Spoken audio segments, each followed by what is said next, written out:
is NBC Palm Springs. Good evening. Thanks for joining us tonight. I'm Gino Lamont. And I'm Sarah Sanchez. Tonight, Sacramento is redefining how businesses can reopen in the middle of a pandemic. It's our top story tonight. Governor Gavin Newsom's new approach is a color-coded 4-tier plan. Here it is from worst to best case scenario. The color purple means widespread closures. Red means substantial closures with some non-essential indoor businesses closed. Orange is moderate. Some businesses will reopen. Yellow is minimal, meaning most businesses will open with modifications, of course. And we do know that barbershops and hair salons can open beginning Monday. Yeah, so where do we stand in all of this? The COVID-19 numbers for Riverside County and Coachella Valley that came out today show a sharp decrease in the number of new cases, down to 126, and that's county-wide. Only 16 here in the Coachella Valley. However, there are 10 new deaths across the county. Riverside County is still in the purple phase, above 8% threshold of positive results. The numbers we just showed you are ticking down, but they're still too high. But there's one indication things might be getting a little better, as the military medical team who came to the Coachella Valley to support workers at Eisenhower Health are now going home. Our Kitty Alvarado got exclusive access to the 60th Air Wing Medical Group during their stay and joins us now with their departure. Kitty. That's right, and they were only supposed to be here for 4 weeks, but got extended another 2. And boy, what a difference 6 weeks makes. They got here at the peak of the COVID surge, and now thankfully the situation is manageable for the staff, and they couldn't be more grateful. The 60th Air Wing Medical Group from Travis Air Force Base is going home after a 6-week mission to help the staff at Eisenhower Health deal with an overwhelming COVID surge. The mission to help out the staff here at Eisenhower has been accomplished. Captain Tyler Padgett says this time has been rewarding. It feels incredible to be a part of the massive team here at Eisenhower, to kind of join hands and create a front against the crisis. The team arrived when the hospital had to expand beyond their normal capacity. I can't begin to describe what the hospital was going through. We had at our peak more than 90 patients on average in the hospital with COVID-19.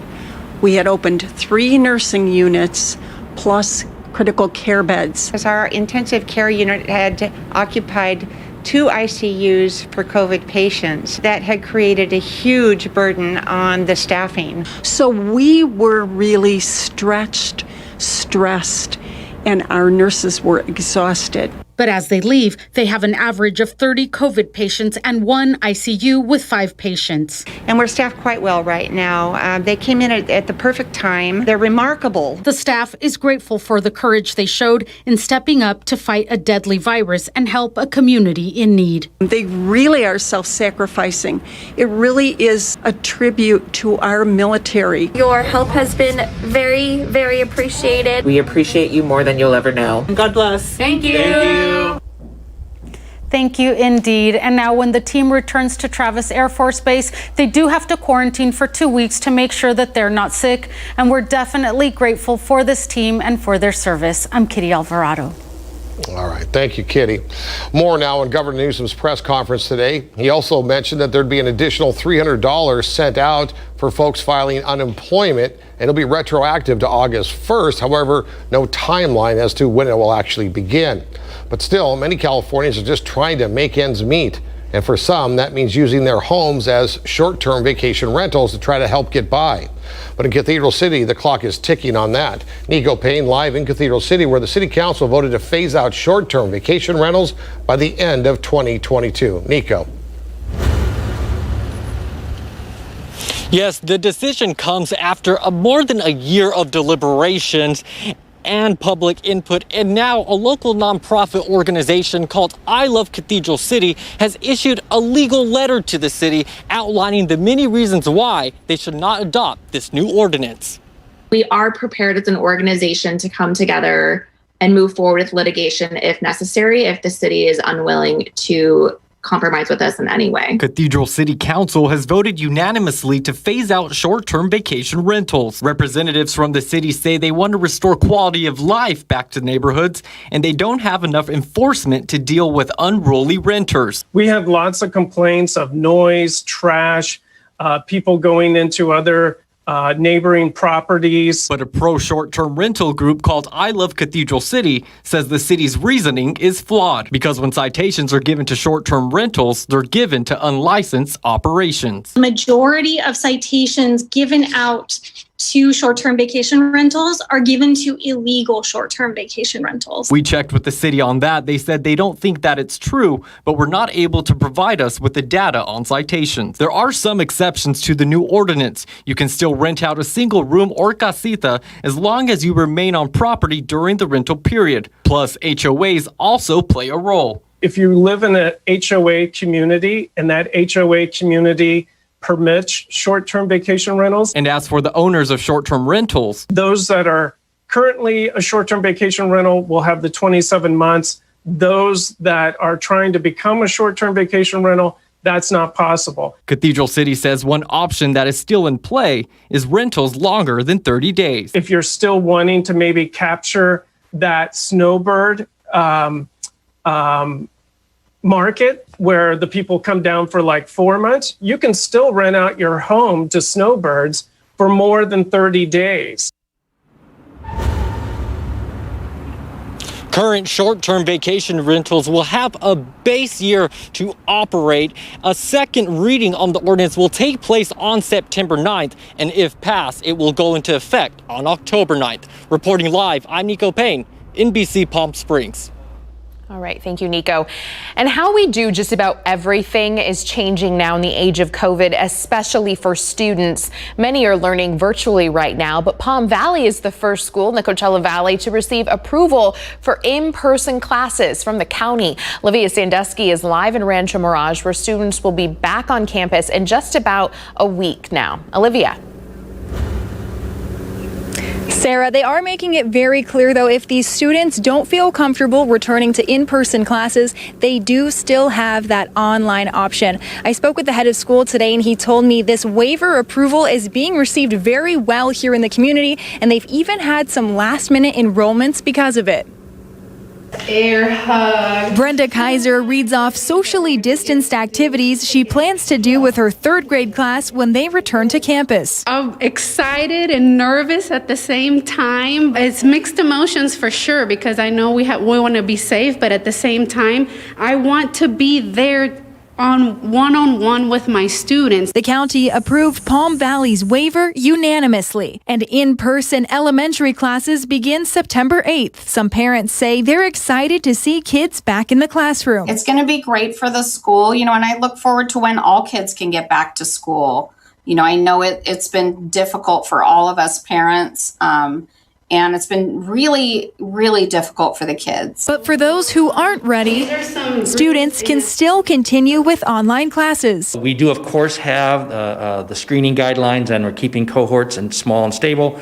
But also we have a high-flex online option where students can stay at home and synchronously be in the classroom. Approved schools are required to follow strict state health guidelines. We're going to be doing 6 feet apart. We are going to be taking breaks to wash our hands. Yes, we are going to be wearing a mask. Staff members say they're excited to be the first Coachella Valley school to return to class. We're pleased to get the waiver. The vulnerability, the eyes on us, we expect that. We welcome the scrutiny. And I hope my kids are happy to be here with me too, and want to come to school as much as I want to be here. Only 2 other schools across Coachella Valley applied for that in-person waiver. That's King School and Desert Chapel Christian. As of tonight, both of their statuses still remain pending. Reporting live in Rancho Mirage, Olivia Sandusky, NBC Palm Springs. Coronavirus coverage brought to you by East Valley COVID-19 testing site, serving residents of eastern Coachella Valley. Our live look now, courtesy of our Agua Caliente Casino cam. Let's check in with NBC Palm Springs Chief Meteorologist Mike Everett, standing by with your AccuWeather forecast. Mike. Gino, it's a gorgeous live look. We've got some altocumulus clouds hanging out over the Coachella Valley today. A couple times obscured the sun, made you think, oh, is it going to rain? Well, no, it's not going to rain. We are tracking some rain potential, though, well off towards our east. If you do have some travel plans along I-10 this weekend, a flash flood watch is in place for much of Arizona. It looks like monsoonal flow will make a major return there this weekend. 1 to 2 inches of rain could cause some flash flooding there. Looks like even eastern Riverside County could get in on the rain party this weekend, but as it stands right now, I've looked at several forecast models. Looks like we'll see some clouds along the mountains this weekend, but it doesn't look like we see much in the way of storm potential. If anything's going to happen, it looks like Monday is our best bet there, so it's going to set us up for a good weekend. Now, last night I was dancing in happy circles because the excessive heat warning was set to expire at 8 p.m., but folks at National Weather Service took a look at today's numbers and said, let's extend that out another 24 hours. So this time we really mean it. Tonight at 8 p.m., all of these colors will go away, including the heat advisory that's in place for the Inland Empire. Many folks there are getting into the hundreds once again today. Current radar is showing some of that shower activity off in Arizona. Tucson looks like it's fairly busy, and Albuquerque's got some storms tonight. We're not seeing much in the way of activity here at all. Today was a ho-hum day. It was neither record territory nor was it very close to average. 116 is where we got to, so somewhere in between. 81 in the overnights is much cooler than it has been for most of the month. The humidity kept those overnight temperatures in the 90s many times last week, so things moving in the right direction. 112 at the airport right now. Welcome wind coming in from the north-northwest, and it's a dry heat at 9%. More of that headed our way this weekend, but the big story is this: temperatures that are going to make a big dip on Sunday. 105 is our high, and we've got a couple of nights in the 70s coming up. Take advantage because high pressure builds again next week. It looks like it's going to warm up again. I'll tell you the whole story coming up. In tonight's You Ask, We Investigate report, we received multiple calls into our newsroom of renters struggling to make next month's rent. They say the pandemic has left them without work and their rent is actually going up. Tonight, we meet tenants at a mobile home park in Indio. They're growing frustrated as the rent continues to go up and the conditions in their community continue to deteriorate. Our Regina Ureta live in studio with more on this. Regina. Gino, most of the tenants I spoke to did not want to go on camera, but they all say they're fed up with the living conditions. They're also frustrated they're having to cover the cost for problems that should be paid for by their landlord. Faulty sewage pipes, muddy debris, and unsafe living conditions. This past month, we had to pay an additional $26 for sewage problems. Tenants say the property owner of Arabian Mobile Home Park expects them to pay an increase in rent in the middle of a pandemic and also pay for things like sewage problems and security upgrades. It is not the tenant's obligation to be fixing, like you offered, sewage pipes or other things that need to be taken care of by a landlord. Jose says even after paying, the sewage problems go unfixed for months, and at this point, he's learning to live with it. To conserve the water from the leaking pipes, we created a tiny trench, and now it's just being used to help water my tree. In the state of California, you cannot increase rent by more than 5% each year. Jose says his rent has gone from $391 to $414. That would be an increase of 5.8%. I think that in general, now is a terrible time for folks to be making increases on rental tenants. Off camera, the assistant to the property owner denied my request for an interview and says she only takes the tenant's payments and has no answer to the rent increase. She also says if there are any faulty sewage pipes, they are still working on it. And we're just days away from the first of the month, and come Tuesday, Jose and other tenants are expected to pay far more in rent than they can afford. Heather with Lift to Rise says they should reach out to the County Housing Authority for help. From NBC Palm Springs, I'm Regina Ureta. All right, thank you, Regina. And remember, if you have a story or problem you'd like us to look into, email us at news@NBCPalmSprings.com. You ask, we investigate. A Palm Desert man building a mobile museum about African Americans in aviation has made it to our nation's capital for the march today. The museum, built inside the travel trailer, tells the story of African American pioneer pilots who found a way to make their dreams of flight possible during a time when they were told they couldn't do it because the color of their skin disqualified them from even trying. Chauncey Spencer's own father tried to get flying lessons when he was 16 years old. Here's what he was told at the time. We don't teach color to fly. They don't have the intelligence. It hurt my father, but it didn't stop his dream. Spencer beat the odds and helped get African Americans into a civil pilots training program. That program produced the legendary Tuskegee Airmen. They've traveled to 9 states and nearly 3,000 miles. They have 8 more states to go. And as they retrace the journey for Chauncey's father that got him into the sky. We'll have full coverage of that march we were just talking about on Washington. We're going to hear from Dr. Martin Luther King's son and his only granddaughter, as well as families of people killed by police. All that in about 15 minutes. And there's a new scam going around. This time, someone is pretending to be from a local police department. Just wait until you hear the lengths they're going to get your private information. And in Germany, 1,500 people volunteer as guinea pigs so researchers can discover how COVID-19 might spread at a crowded concert. More when we come back.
There's a new scam going around. Apparently, people in India have been receiving a phone call from someone claiming to be a sergeant with the Indio Police Department, claiming they have an urgent matter about a case to discuss.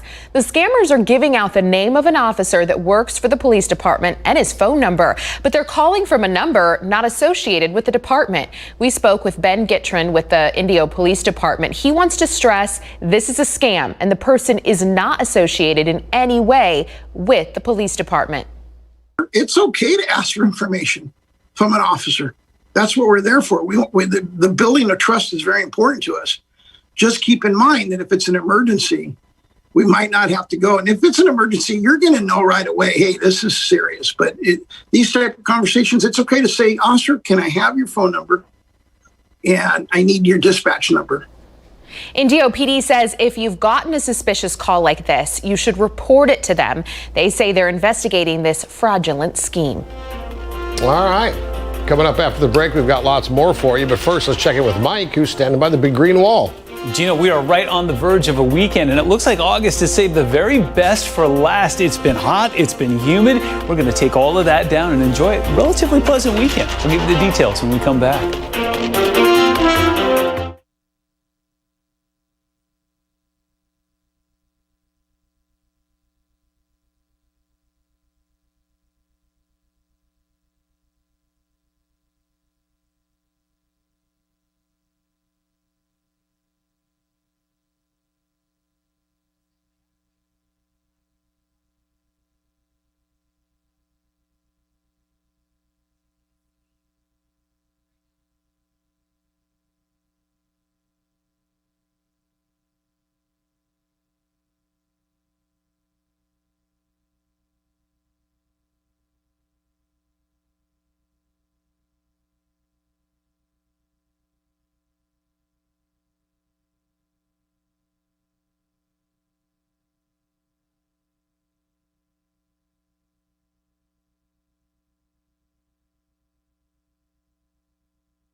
Coachella Valley in all its glory. This is your 111 cam, courtesy of our friend Walter Clark. You know what? Things looking pretty quiet out there for a Friday afternoon. I expected a lot more traffic out there.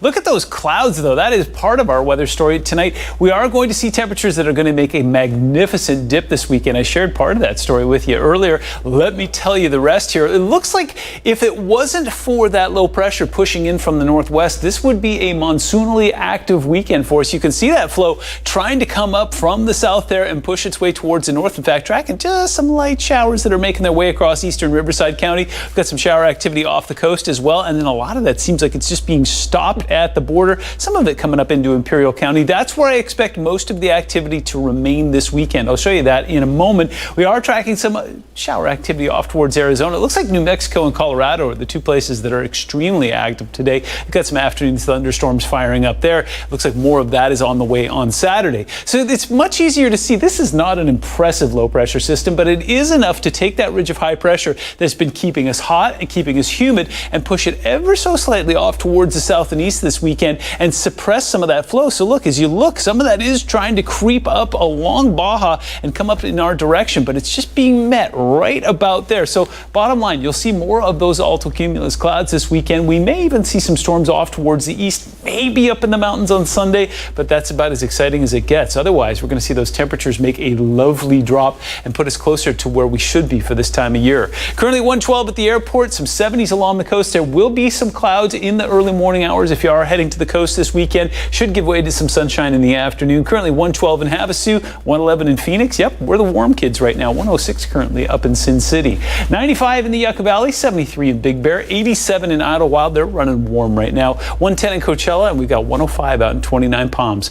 For the fourth glorious day in a row, we've got that northwesterly wind. You never knew how much you'd appreciate it until it was absent last week. When it was completely still, we weren't getting that evening ventilation that really helps to mellow things out. Right now, we've got it in spades, 14 to 16 sustained, gusts up to about 20, 25 miles an hour tonight. All of that will wind down around 11 p.m. tonight, which we get into the mid 90s there, and then we are going to keep right on trucking, not only into the low 80s, but many of us will touch down in the upper 70s tomorrow night. If you want to get up and out early on Saturday and Sunday, I highly recommend it. 108 is where we get to in the afternoon. Yeah, we're going to do our very best to say sub 110 this weekend. 108 in Palm Springs, 109 in Indio, 101 in Joshua Tree. We're going to stay at 99 in Cabazon and a delightful mid 70s up in Big Bear. It gets even better too. Your Comfort Air 7-day forecast is showing those temperatures moving even lower. Look at that, below average on Sunday and Monday. A couple nights in the 70s. Take advantage though, because high pressure returns next week. We're going to go back above 110 starting on Thursday.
German researchers stage a 1,500-person experimental indoor concert. Scientists want to better understand how COVID-19 spreads at crowded events. Milena Veselanovic has details.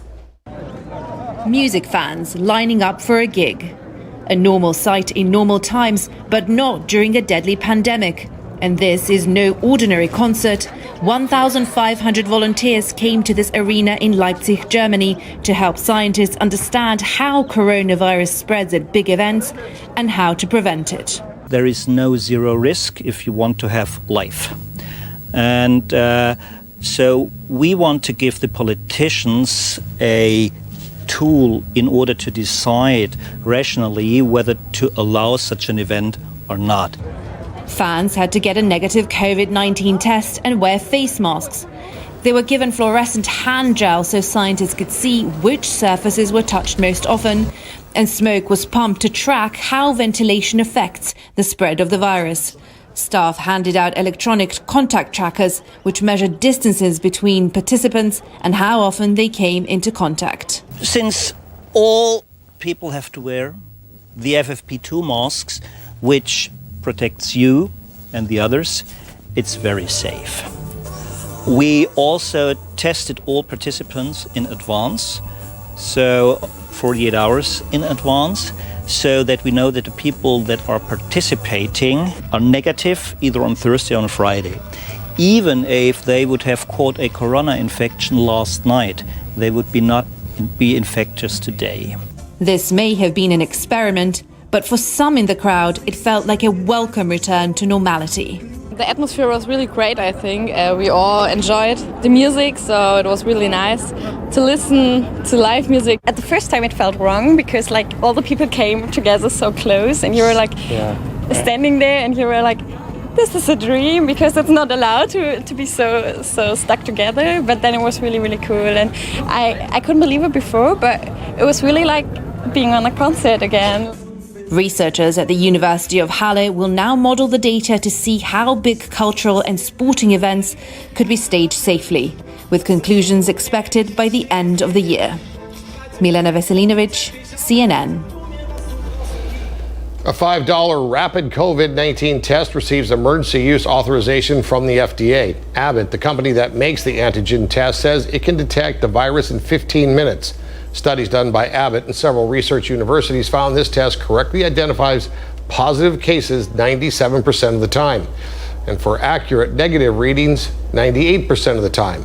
Antigen tests typically aren't as reliable as traditional tests, but because they look for pieces of the virus, not just genetic material, but this is something.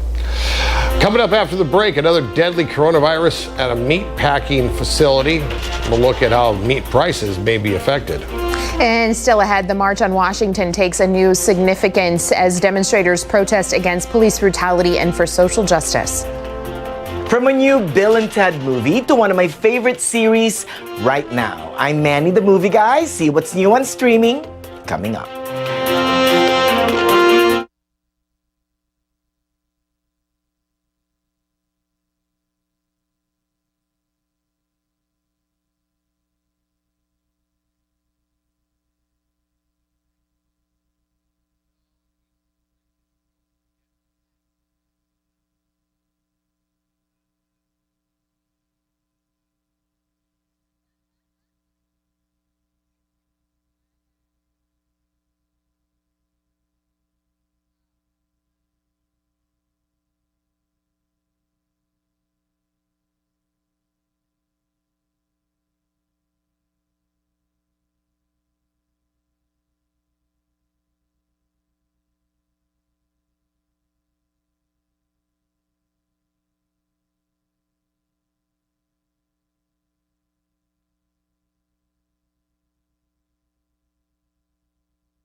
California health officials have shut down a Foster Farms chicken processing plant in Central Valley because of a COVID-19 outbreak. 8 employees have already died. Another 358 have tested positive. The outbreak started in late June. Merced County ordered the company to increase testing and put safety measures in place, but those directives were simply not followed. The plant has now been shut down until those conditions improve. 2 TikTok stars face possible jail time for a party at their home in LA. Police broke up a party earlier this month at the Hollywood Hills home of Bryce Hall and Blake Gray. The party violates local social distancing mandates. The city attorney argues anyone with 19 million TikTok followers should model responsible behavior instead of violating the law. LA's mayor has ordered utilities to be shut off at any home with repeated party violations like that home. Hurricane Laura, a big part of the news this week, of course, as the Category 4 hurricane killed at least 13 people in Texas and Louisiana, demolished homes and businesses across Lake Charles, Louisiana, and left hundreds of thousands of people without power in Louisiana, Texas, and Arkansas. And the work of digging out and rebuilding is just now beginning. Taking a live look, courtesy of our Agua Caliente Casino cam, was checking with Chief Meteorologist Mike Everett with your AccuWeather forecast. Mike. Gino's seen a lot of clouds out there with a lot of bark and no bite. That's part of the good news as we go into the weekend. We're going to see those altocumulus clouds hanging out near the mountains and along the eastern edge of Riverside County as we go through Sunday, Monday, and Tuesday. There is some storm potential around us. It doesn't look like a whole lot of that will make its way into the Coachella Valley. We'll talk about that more in the full forecast. Let's talk about Laura. It is the gift that keeps on giving after making landfall right along the Louisiana-Texas coastline. Went straight north and then hooked a hard right over the last 24 hours. We were expecting that, and now as we go into the weekend here, expecting some copious rain. Looks like the current storm track is going to take it basically right over top of Washington and possibly into New York as well. That's going to bring not flooding rains that we saw down towards us out there, but certainly enough to make things complicated this weekend. Also tracking some monsoonal flow in our neck of the woods. We were discussing this during the last half hour, but basically we've got a weak low pressure system pushing in from the northwest. Difficult to see because there's really no moisture associated with it, but what it's doing is suppressing anything that's trying to come up from the south. In fact, if we didn't have that, we'd have a pretty active weekend on our hands. It looks like most of that will be diverted off into Arizona, where there are flash flood watches in place this weekend. We'll talk more about that coming up as well. New Mexico, especially Albuquerque, got hammered earlier this afternoon. Here's our good news. Our excessive heat warning will expire tonight at 8 o'clock. That's fantastic. And then as we go into the weekend, numbers do nothing but drop. First of all, we're going to be sub 110 for the first time in a good long while. In fact, Sunday and Monday will feature afternoon temperatures that'll be below average, and those overnights are going to touch down into the 70s. Looks like it's a limited time offer. That high pressure will be back and expand again next week. We'll take a look at the whole story coming up. The past and present of America's racial struggles collide on the Washington Mall. 57 years after Martin Luther King Jr.'s I Have a Dream speech, thousands gather at the site to mark history and to lament the future of a cause now framed today by unrest in the streets. Jeff Bennett is there. Thousands of demonstrators today lined the steps of the Lincoln Memorial and packed the National Mall to demand justice. 57 years to the day after Dr. Martin Luther King Jr. delivered his seminal I Have a Dream speech at the March on Washington. We didn't just come today to have a show. Demonstration without legislation would not lead to change. The Reverend Al Sharpton organized the event following the police killing of George Floyd to channel the outrage into action. Activists today calling for policing reform while demanding equal access to the ballot box and an end to systemic racism. Friday's march taking place during a summer of protest over police violence against Black Americans. The latest, 29-year-old Jacob Blake, shot 7 times in the back at close range by police in Wisconsin. His father traveled to Washington for the march. We haven't moved too far in 60 years because when oppression is oppression, it only allows you to move so far. That sentiment shared by others we talked to today. I hate for my daughter to see, like on social media, her father getting killed. As a black man, you gotta be so strong, you gotta be so powerful. I can't show my tears, you know what I'm saying? That's gonna make me look vulnerable. And if you show the tears, you know, it gives them the power again. I have a biracial family, and we have our first son is gonna be born in a couple of months. And when when he learns about everything that's happening now, and he asked me, well, what did you do? I can't look my son in the eye and tell him I sat and I scrolled Twitter. You know, it's important for me that I show him, your dad was there, your dad showed up. Are you going to march? Definitely. Yeah? Yeah. How do you think you're going to feel? I'll probably break down and cry, to be honest with you. Americans are marching together, many for the first time, and we're demanding real, lasting, structural change. After the speeches, the tens of thousands of demonstrators set off to the Martin Luther King Jr. Memorial while fighting to make his dream ring true. Jeff Bennett, NBC News, Washington. Sports coming up next. Well, the latest on the NBA and their return to the playoffs and what the league has vowed to do for voting rights. That and more when we come back.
Time now for a check on our NBC Palm Springs sports headlines. The NBA will resume game action tomorrow after teams went on strike to draw attention to social injustice and police brutality.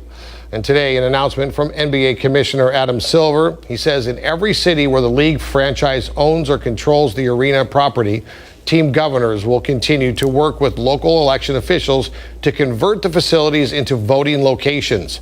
9 games have been postponed since Wednesday when the Milwaukee Bucks refused to play. Tomorrow, Orlando-Milwaukee will play. Oklahoma City takes on Houston, and Portland will face the Lakers as the playoffs continue.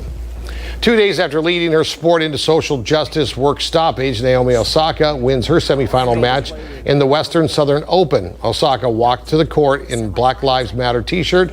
She took command of the match early with her powerful serve and forehand. Osaka beat Elise Mertens in Belgium 6-2, 7-6.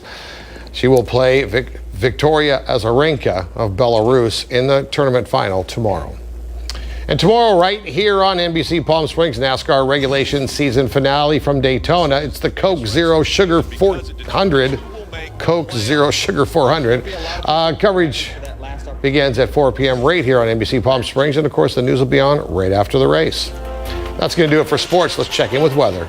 Gino, I got something amazing to show you. Check out this sunset. This is our Agua Caliente Casino Camp in gorgeous Rancho Mirage, California. Look at that western sun dipping down below San Jacinto. Gorgeous line of altocumulus out in front of it. We'll see more of that this weekend, and we'll see less of those temperatures. Give you the details when we come back.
Isn't that gorgeous? As we were going into the commercial break, we were looking at that sunset off towards the west. Now as we look off towards the north there, this is our Walter Clark 111 cam.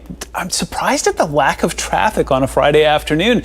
Then again, it is August in the desert, so I guess a lot of folks just kind of giving us a miss. But you know what? This is going to be the best weekend that we have seen in the Coachella Valley for a good long time. And it all has to do with temperature and humidity. Man, it has been a record-breaking month. In fact, many records broken. And then that high humidity last week put us into the 90s overnight a couple times. We are going to fix that. In fact, we're going to be close to 10, if not 20 degrees cooler than that. I'll show you the numbers in a moment. We're seeing some of that cumulus up over the mountains there. It looks ominous, especially when it blocks the sun. There's no rain potential there whatsoever tonight. But as we go through the weekend, I want to point out a couple things to you. There are flood advisories in place in Arizona. In fact, as soon as you cross the line there near Blythe, that all kicks in this weekend. That will be there until Sunday. So don't be at all surprised if you get some alerts on your phone this weekend that say that there is rain in Riverside County. It looks like it will be the far eastern edge of Riverside. Remember, it's huge. It stretches all the way over to Orange County there, but it doesn't look like it's going to swing into the Coachella Valley at all. It could be active down towards Imperial County this weekend,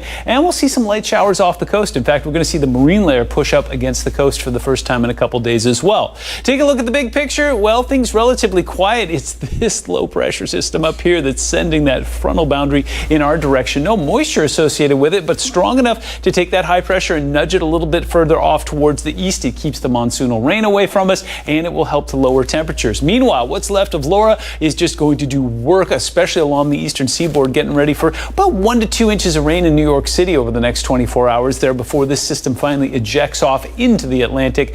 Bye-bye, Laura. Here's what we're looking at as far as Futurecast goes. Again, you see some of that monsoonal flow trying to come up in our direction, but if it weren't for that low pressure, it would be a very active weekend for us, but it looks like it just gets suppressed and stuck right there along the border between Arizona and Mexico. Current temperatures right now are a wild mix. We got 66 in Santa Barbara. We got 112 here in Palm Springs. Looks like we're the warm kids right now. 109 in Phoenix, 106 up towards Vegas, 72 in San Diego, and 74 currently in the big city. 94 in the Yucca Valley, 110 in Coachella. We've got 72 up in Big Bear, some mid-80s in Idlewild. They've been running warm lately. Still holding on to some low triple digits out towards 29 Palms. Winds coming in gloriously from the northwest, giving us ventilation tonight. We'll back off right around 10 or 11 o'clock, where we'll be in the mid-90s, and then we're going to make a big drop into the upper 70s and lower 80s on Saturday morning. Get up, get out early. It's going to be great. Temperatures will warm, but it looks like we're going to do our very best to stay sub 110. 108 in Palm Springs, 109 in Indio, some low 100s out towards Joshua Tree, 76 in Big Bear, and 96 in Banning. And it just gets even better. Your Comfort Air 7-day forecast shows even cooler temperatures on Sunday. Could be tracking some mountain storms by then as well. Monday's got some storm potential, and then look, next week it warms back up again. We go above 110 again starting Thursday. In tonight's Showbiz Report, the movie absolutely nobody asked for, the third Bill and Ted movie, now available on demand. We catch up with Keanu Reeves and that other guy and see what's going on with these aging hipsters. Here's Manny's review.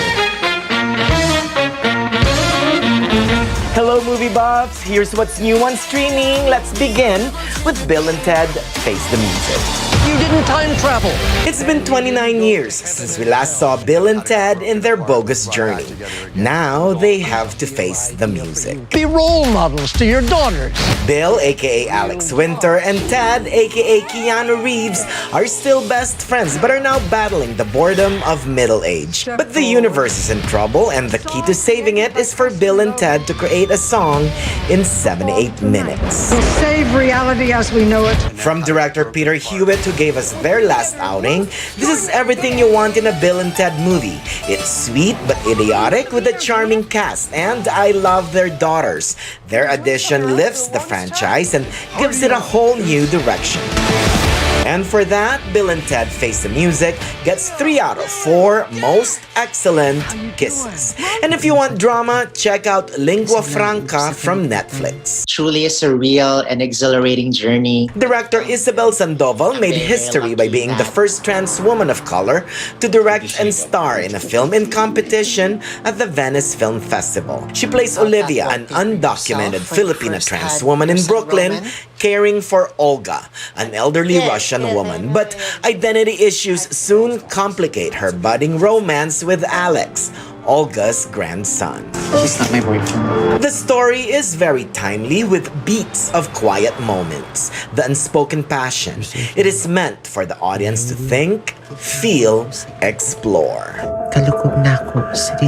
And for that, Lingua Franca gets 3.5 out of 4, a common language, kisses. And also on Netflix, the series Teenage Bounty Hunters. Best bounty hunters in Atlanta.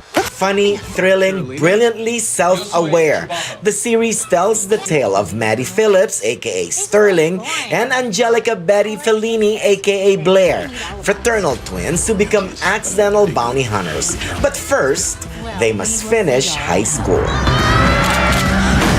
This 10-episode season is a joy to watch. Top-notch performances, clever script, make Teenage Bounty Hunters. It's my brand new binge-watching addiction. Thank you. Hey, yeah. And for that, Teenage Bounty Hunters gets the perfect 4 out of 4.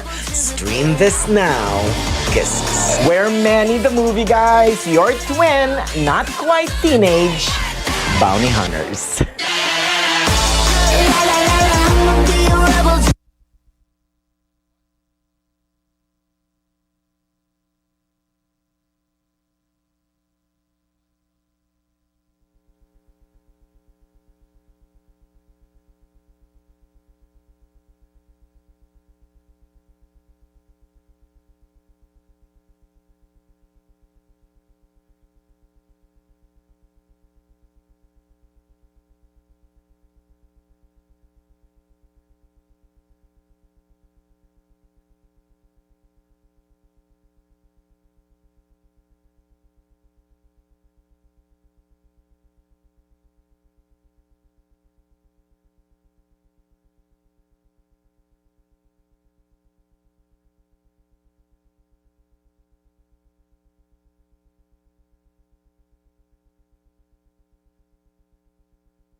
The military medical team assigned to Eisenhower Health to help with a local COVID surge is now saying goodbye.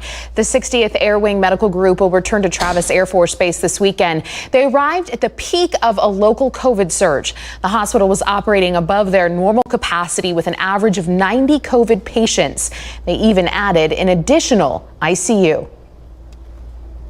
I'm happy to say that as of today, we have less than 30 COVID patients in the hospital.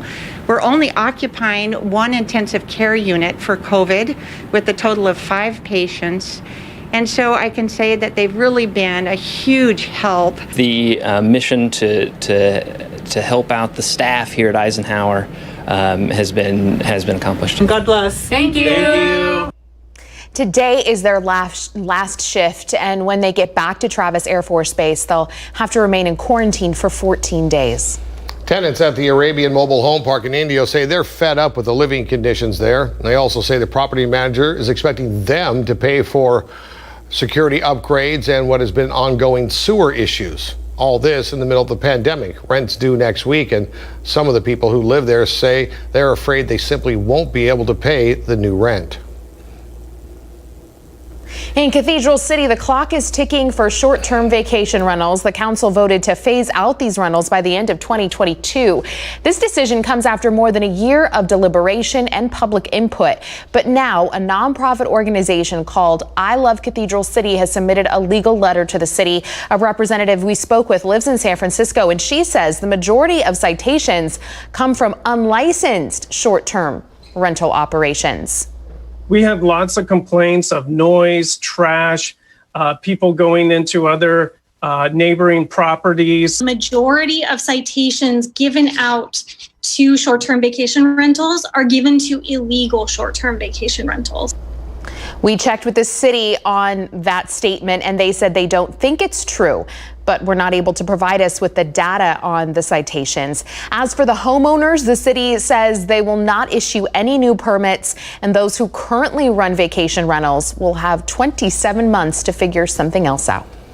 Palm Valley Schools, the first Coachella Valley school that's been approved for in-person classes. So far, only 2 other schools in Riverside County have gotten the green light. Palm Valley will welcome students back on September 8th. Teachers say they're ready to get back in the classroom. I'm excited and nervous at the same time, but you know, it's kind of hard to be online virtually. So it's mixed emotions for sure, because I know we want to be safe, but at the same time, I want to be there on one-on-one with my students. King's School and Desert Chapel Christian sent in waiver applications. Theirs are still pending. If the county gets off the state watch list for 14 days, all schools may reopen for in-person learning. 2020 strikes again, literally this time, after a couple canceled their original wedding plans to hold a smaller wedding. Their bad luck continued. We'll show you what happened when the groom was giving his vows.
Brighter Side of the News is brought to you by Holland RV, located off the I-10 at Washington. A Massachusetts couple tied the knot in front of a small group of friends and family after postponing their wedding once before. But what happened when the groom made a joke about his 2020 vows? Well, let's face it, 2020 has not been the best year. Yeah. First of all, not the thing you want to say at your wedding. Second of all, do not anger Mother Nature. The couple didn't let the ominous display ruin their big day, even when the heavy rain started. After the ceremony, once the storm had passed, the couple's positivity was rewarded with a lovely rainbow backdrop to remember the day. But isn't rain on your wedding day good luck? No, that's just what we tell the brides so their whole thing isn't ruined. It's a lie. It's not good luck. It's bad luck. It rained on your wedding. It rained on my wedding day, but at night, like when everyone had gone home. Oh, well, then it's done. So At night, it's good luck. It's definitely good luck. definitely good. Thank you, Chino. See you back here at 11. Suitcase, kissed his kids goodbye.